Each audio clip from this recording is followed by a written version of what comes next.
Good morning, students. Welcome back to the new session of learning in this lockdown period. This is your accounts class of class 12, and we are going to deal with yet another topic, that is issue of shares for consideration other than cash. मतलब normally हम लोग क्या करते थे, ये हमारी अगर company थी तो हम लोग इसको पब्लिक को, आम जनता को शेयर इशू करते थे. ठीक है, शेयर्स इशू करते थे. ठीक है, हमने इशू करा एंड पब्लिक क्या करती थी, इसको सब्सक्राइब करती थी और हमें क्या करती थी, उसके बदले कैश देती थी. बट आज जो हम लोग टॉपिक पढ़ने वाले हैं उसमें हम कैश के लिए इशू नहीं कर रहे हैं. हम ये पढ़ने वाले हैं कि हम कैश के लिए इशू नहीं करते हैं, that is issue of shares for consideration other than cash. हम कैश के लिए इस बार शेयर इशू नहीं कर रहे हैं और ना ही हम आम जनता, आम पब्लिक को इशू कर रहे हैं. ठीक है, तो ये हम अभी पढ़ने जा रहे हैं. तो हम किसको इशू करेंगे, इशू करते अब ये देखते हैं. हम सबसे पहले हम सपोज फॉर एग्जाम्पल, जब भी आप कोई बिजनेस सेट करते हो या फिर जो कंपनीज होती है उनको टाइम टू टाइम पे क्या करना पड़ता है, परचेज करना पड़ता है असेट्स. ठीक है, असेट्स को क्या करना पड़ता है, परचेज करना पड़ता है. तो मान लो कंपनी क्या करती है कि वो असेट्स को परचेज तो करती है लेकिन उसके बदले में उसको पैसा नहीं देती है. क्या देती है, शेयर्स देती है. तो सबसे पहली एंट्री हो गई ऑन परचेज ऑफ असेट्स. जब असेट्स परचेज करती है तो क्या हो जाता है, तो उसकी एंट्री है sundry assets account debit to vendors account. ठीक है, तो कौन सी एंट्री करती है, sundry assets account debit to vendors account. अब यहाँ पे सन्ड्री एसेट्स लिखा हुआ है, इसका मतलब जितने भी आपको क्वेश्चन में असेट्स दिए रहेंगे, लाइक मशीन दी रहेंगी, फर्नीचर, लैंड, बिल्डिंग, कुछ भी दिया रहेगा, आपको क्या करना है, सबको लिखना है बारी बारी से.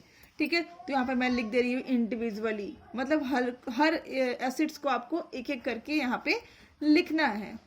Okay, with the amount of purchase price with purchase consideration. तो यहाँ पे आपको कौन सा प्राइस होगा, PC, that is purchase consideration. Okay, अब आगे देखते हैं. कभी कभी क्या होता है, हम किसी का असेट्स भी खरीद लेते हैं, उसकी लायबिलिटी को भी खरीद लेते हैं, उसके बिल्स पेबल को भी खरीद लेते हैं. मतलब अगर शॉर्ट में मैं कहूँ तो उसके पूरे का पूरा बिजनेस खरीद लेते हैं. ठीक है, तो हम दूसरी एंट्री करेंगे be on purchase of business. जब हम बिजनेस परचेज कर लेते हैं किसी का भी, तो कौन सी एंट्री करते हैं. ठीक है, तो उसकी मैं एंट्री आपको बता देती हूँ. सन्ड्री एसेट्स, यहाँ मैं सन्ड्री लिख रही हूँ, उसका मतलब आपको इंडिविजुअली हर एक एसेट्स को लिखना है. Sundry assets account DR. ठीक है, टू सन्ड्री लाइबिलिटीज अकाउंट. ठीक है, और यहाँ पे होगा टू वेंडर्स अकाउंट. अब दो केसेस हो सकती हैं. ठीक है, दो केसेस हो सकती हैं, या तो यहाँ पे बैलेंसिंग फिगर आएगा या फिर यहाँ पर बैलेंसिंग फिगर आएगा. ठीक है, दो जगह पे आएगा, या तो यहाँ पे या तो यहाँ. और की मैं बात कर रही हूँ. अगर यहाँ पे आता है तो हम उसको लिखेंगे गुडविल अकाउंट डीआर, और अगर यहाँ पे आएगा तो हम लिखेंगे कैपिटल रिजर्व अकाउंट. ठीक है, अब यहाँ पे वेंडर में हम कौन सा प्राइस लिखेंगे. ठीक है, यहाँ पे लिखेंगे, जैसे वहाँ पे आपको दिया रहेगा कि कौन सा वैल्यू में आप असेट्स खरीद रहे हैं, तो यहाँ पे आप कौन सा वैल्यू लिखेंगे, एग्रीड वैल्यू ऑफ असेट्स. कौन सा लिखेंगे, agreed value of assets. I have to write it down. ठीक है, यहाँ पे आप लिखेंगे एग्रीड वैल्यू ऑफ असेट्स. यहाँ पर भी लिखेंगे एग्रीड वैल्यू ऑफ लाइबिलिटीज और यहाँ वेंडर में लिखेंगे PC, that is price consideration. अब प्राइस कंसिडरेशन, यहाँ भी आपने पीसी सुना, यहाँ भी पीसी सुना। होता क्या है प्राइस कंसिडरेशन? मान लो मैं किसी का बिजनेस खरीद रही हूँ, तो मैं उससे एक प्राइस के लिए डील करूंगी कि ठीक है आप इतना प्राइस रख लीजिए और मुझे अपना सारा बिजनेस दे दीजिए। तो प्राइस कंसिडरेशन का मतलब मेनली मतलब होता है कि वैसे एग्रीड वैल्यू जिसमें हम दोनों का जो मतलब डील तय हुआ हो। तो price consideration value on which deal has been finalised, उसको हम क्या बोलते हैं? PC, that is price consideration. Okay, तो अब इसमें भी हो सकती है, पार का भी केस आपको मिल सकता है, प्रीमियम का भी केस मिल सकता है। तो आपको हम लोग क्वेश्चन करते करते उसको देखेंगे, या फिर आप एग्जांपल्स में यहाँ पे आपको बता देती हूँ कि ऑन इश्यू ऑफ शेयर्स अगर पार हो तो क्या होगा? Vendor account debit to share capital. And अगर हम इशू करते समय प्रीमियम होगा तो vendor account debit to share capital to security premium account. ठीक है, और हम लोग पीसी से ये भी कैलकुलेट कर सकते हैं कि number of share to be issued. ठीक है, प्राइस कंसिडरेशन और इशू प्राइस ऑफ शेयर्स दी रहेगी तो हम लोग कितना शेयर इशू करे हैं ये भी कैलकुलेट कर सकते हैं। बहुत सारे क्वेश्चंस में आपको नंबर ऑफ शेयर्स भी कैलकुलेट करने आते हैं। तो we have to practice this illustrations. Okay, next हमारी जो एंट्री है वो है, ठीक है, issue of shares to promoters.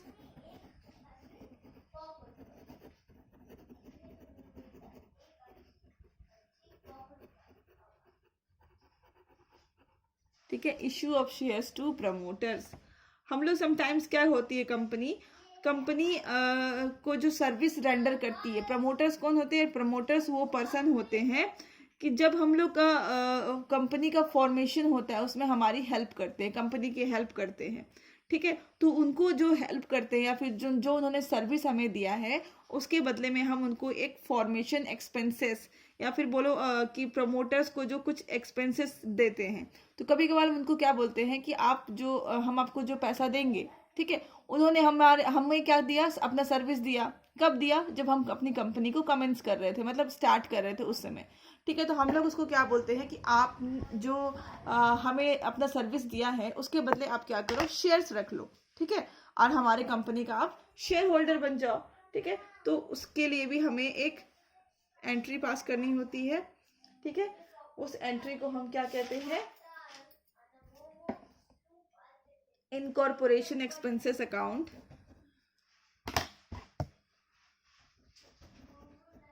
Incorporation account DR to share capital account. देखिए इस बुक में 2 एंट्री दी हुई है, बट आपको ये सिंगल एक एंट्री याद करनी है।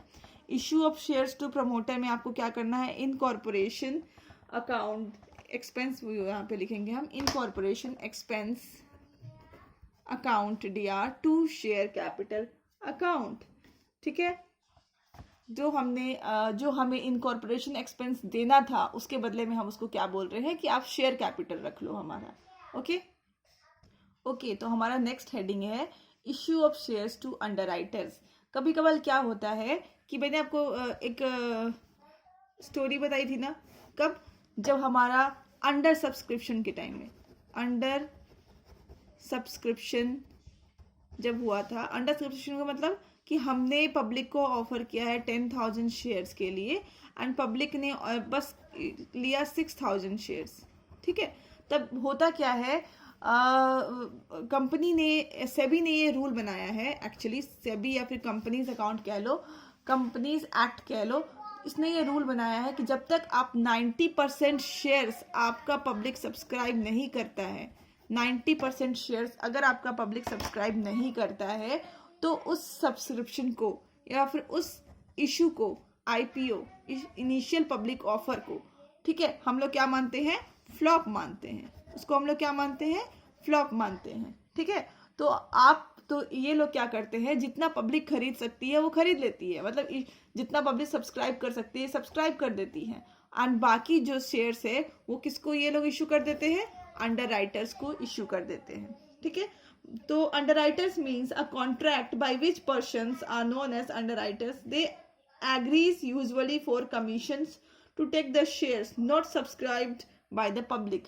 वो लोग कुछ कमीशंस में कुछ छूट में जो पब्लिक नहीं सब्सक्राइब करती है वैसे सारे शेयर्स को खरीद लेते हैं। द कंपनी में issue shares to the underwriter instead of paying the commission in cash. For example ये अंडरराइटर्स क्या करते हैं ना, हमारा इशू में भी काफ़ी हेल्प करते हैं, तो इसके बदले हमें क्या देना पड़ता है, इनको कमीशन देना पड़ता है।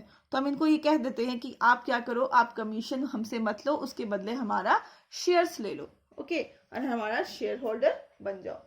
ठीक है, तो यहाँ पे इसमें 2 एंट्री करनी पड़ती हैं,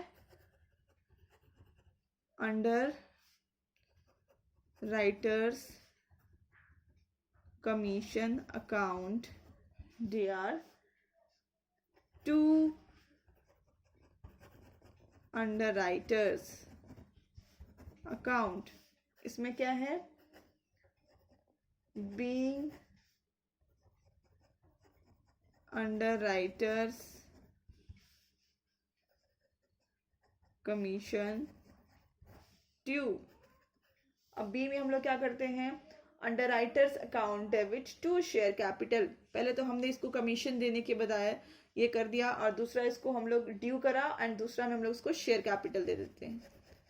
underwriters account dr to share capital account, okay.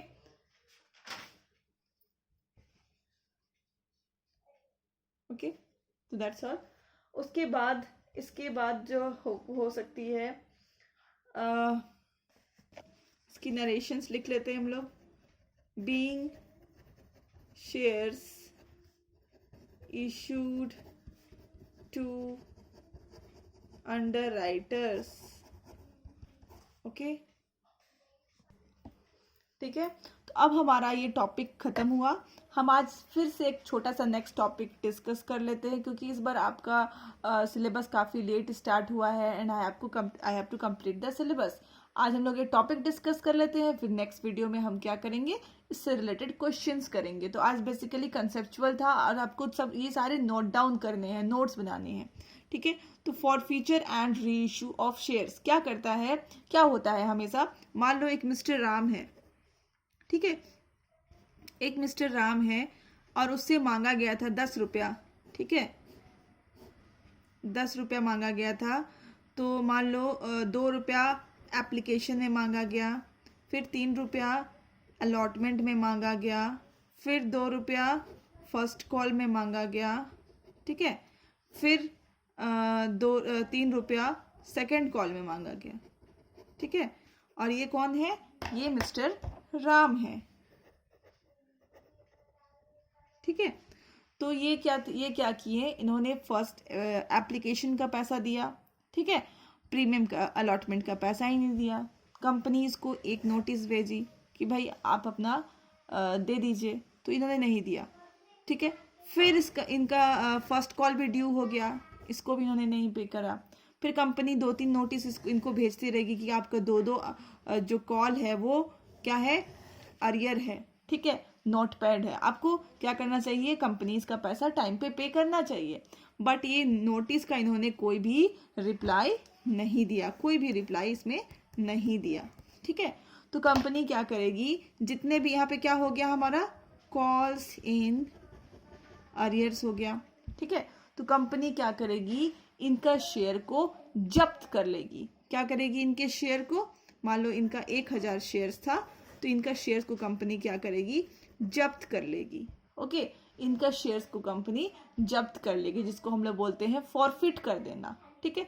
Forfeit, जब्त करना मतलब फॉरफीचर कर लेना, ठीक है। फॉरफीचर ऑफ शेयर्स का मतलब ही यही होता है कि अगर आप कॉल का पैसा हमें नहीं दे रहे हैं, हम आपको कॉल ड्यू कर रहे हैं, ठीक है, अलॉटमेंट ड्यू कर रहे हैं, बट अलॉटमेंट का आप पैसा ही नहीं दे रहे हैं, फिर कॉल भी ड्यू कर रहे हैं, फिर आप कॉल का भी पैसा नहीं दे रहे हो, आप कोई रिप्लाई नहीं कर रहे हो हमें, हम नोटिस पे नोटिस भेज रहे हैं आपको, तो कंपनी क्या करती है ऐसे में कि ये पैसा इनका जब्त कर लेती है, ठीक है। तो बेसिकली इसमें आपको सिर्फ एक जर्नल एंट्री पास करना होता है फॉरफीचर के लिए, ठीक है, जो कंपनी जब्त कर लेती है शेयर्स उसके लिए। ओके, तो हम लोग अभी वो जर्नल एंट्री देखेंगे। और रीइश्यू क्या होता है, रीइश्यू हम लोग समझ लेते हैं।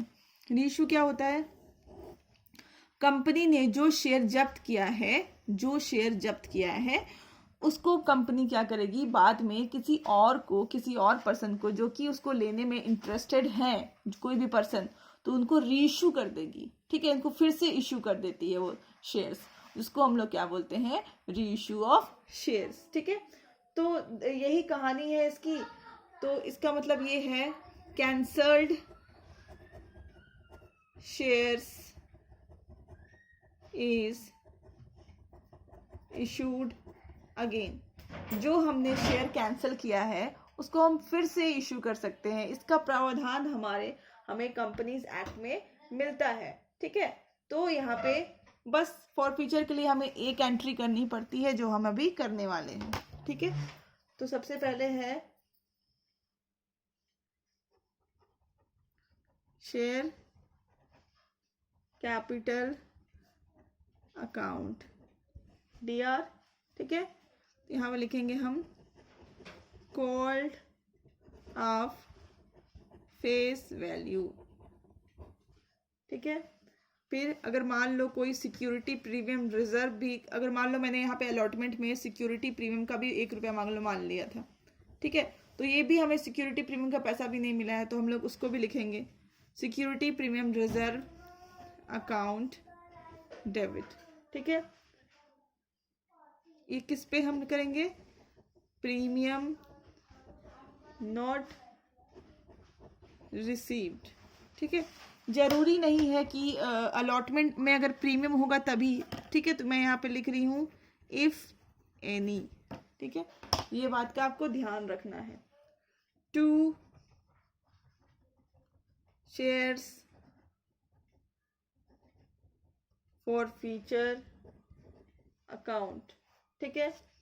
फिर इसके साथ क्या होगा, 2 शेयर्स अलॉटमेंट अकाउंट, ठीक है। मतलब यहाँ पे अगर अलॉटमेंट का पैसा नहीं देते तो अलॉटमेंट हम लोग लिख देते हैं। अगर मान लो यहाँ पे हमें शेयर्स कॉल मनी नहीं दिया तो कॉल मनी लिख लेते हैं, फर्स्ट कॉल लिख लेते हैं, ठीक है।